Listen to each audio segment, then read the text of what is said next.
दादी ने एक बहुत बड़ी चाल चलकर सभी परिवार वालों के सामने रूही को किया पागल साबित। तभी नहार ने रूही को पागल खाने भेजने का किया फैसला।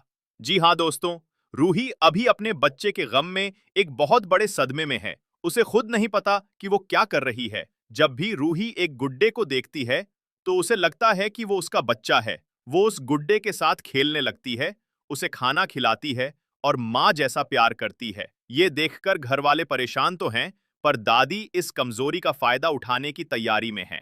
दादी एक बेहद शातिर योजना बनाती हैं। वो आंगन में चार दीवारी के बीच एक टंकी में पानी भरवाती हैं और मौका देखकर उस गुड्डे को उसमें डाल देती हैं। इधर रूही अचानक अपने कमरे से बाहर निकलती है और नहार से व्याकुल होकर पूछती है, नहार जी, मेरा रूहान कहाँ है? आपने उसे देखा है क्या? नहार चौंक कर रूही की तरफ देखता है। वो जानता है कि रूही अपने होश में नहीं है, लेकिन उसका दर्द सच्चा है। वो कुछ कहने ही वाला होता है कि रूही की नजर आंगन की उस टंकी पर जाती है जहां दादी ने गुड्डा डाला था। रूही दौड़ते हुए टंकी की तरफ भागती है और चिल्लाने लगती है, मेरा बच्चा रूहान, वो पानी में डूब रहा है। वो बिना कुछ सोचे समझे उस दीवार से कूदने ही वाली होती है कि नहार दौड़कर उसका हाथ पकड़ लेता है। रूही, तुम पागल हो गई हो क्या? नहार चिल्लाता है, वो हमारा बच्चा नहीं है, वो सिर्फ एक गुड्डा है। लेकिन रूही जोर देती है, नहीं नहार जी, वो हमारा बच्चा ही है। देखो ना, वो डूब रहा है, जल्दी से रूहान को बचा लो, मैं मिन्नत करती हूं। नहार एक गहरी सांस लेकर टंकी से गुड्डा निकालता है और उसे रूही के हाथ में दे देता है। रूही उसे गले से लगा लेती है, आंखों में संतोष के आंसू। वो उस गुड्डे को लेकर अपने कमरे में चली जाती है और उसे लोरी सुनाने लगती है। उधर दादी नहार के पास आती हैं और कहती हैं, नहार, अब देर मत कर, रूही को पागल खाने भेज दे। आज तो वो मरते मरते बची है, अगर कल फिर कुछ हो गया तो हम सब बर्बाद हो जाएंगे।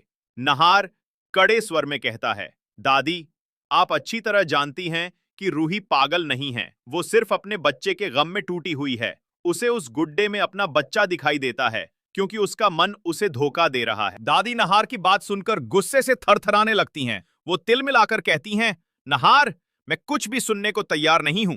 तुम्हारी ये मोहब्बत एक दिन हम सबको ले डूबेगी। अगर रूही को कुछ हो गया तो उसकी दादी हमें एक एक करके जेल भिजवा देगी। तुम जानो उसका रसूख कितना बड़ा है। नहार शांत लेकिन दृढ़ स्वर में जवाब देता है, कुछ नहीं होगा दादी, मुझे अपनी रूही पर भरोसा है। वक्त लगेगा लेकिन मैं उसे ठीक कर दूंगा। ये कहकर नहार कमरे से बाहर निकल जाता है, समर को जेल से निकालने के लिए जरूरी दस्तावेज लेने। दादी उसे जाते देखती हैं और मन ही मन बुदबुदाती हैं, अगर नहार ने सच जान लिया तो सब बर्बाद हो जाएगा। अग्नि को खबर करनी होगी। उधर रूही अपने कमरे में गुड्डे को गोद में लेकर उसे लोरी सुना रही होती है।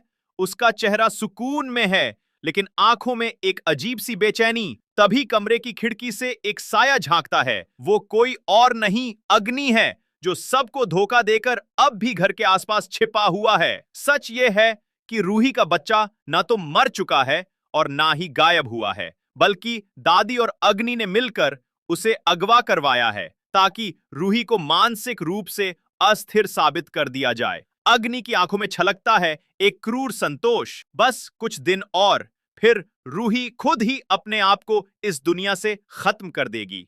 दूसरी ओर परिवार के बाकी सदस्य अब भी इस बात से अनजान हैं। सबको लगता है कि अग्नि हमेशा के लिए जा चुकी है। किसी को यह अंदाजा तक नहीं कि घर की सबसे बुजुर्ग और भरोसेमंद दिखने वाली दादी ही इस पूरे षड्यंत्र की मास्टरमाइंड हैं। लेकिन दोस्तों, यही वक्त है जब हम सबको रूही और नहार का साथ देना होगा, क्योंकि अब बहुत जल्द सच सामने आने वाला है। क्या नहार दादी और अग्नि की इस साजिश का पर्दाफाश कर पाएगा? क्या रूही को उसका बच्चा वापस मिलेगा? अगर आप भी चाहते हैं कि दादी और अग्नि का काला सच सबके सामने आए तो इस वीडियो को लाइक करें, चैनल को सब्सक्राइब करें और कमेंट में लिखें, आई सपोर्ट रूही और नहार, क्योंकि आप सभी के समर्थन से ही वो न्याय की इस लड़ाई को जीत